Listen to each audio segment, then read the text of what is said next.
আজকে আমি করব ঠান্ডা ঠান্ডা বেলের শরবত। দেখুন বেলটা অনেক পাকা আছে, এখন আমি এটা ফাটিয়ে নিচ্ছি। দেখুন বেলটা বেশ আমি ফাটিয়ে নিয়েছি, সুন্দর হয়েছে ভিতরটা।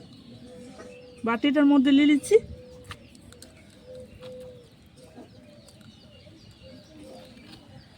আমার বেশ ফাটানো হয়ে গেছে দেখুন।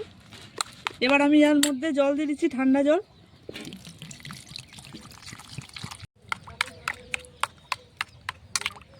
একটুখানি আমি দিয়ে দিচ্ছি বিট নুন, আমি চিনি দিয়ে দিচ্ছি, একটুখানি আমি ভাজা জিরে গুঁড়ো দিয়ে দিচ্ছি।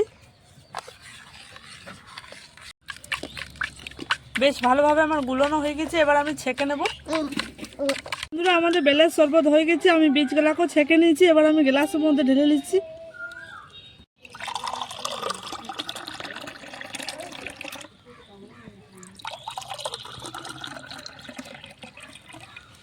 দেখুন ঠান্ডা ঠান্ডা বেলের শরবত আমাদের রেডি। এবার আমাদের নুনু খেয়ে দেখবে কেমন হয়েছে।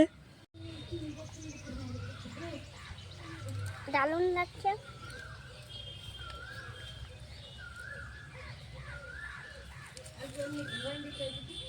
দারুণ লাগছে খেতে। Bye bye.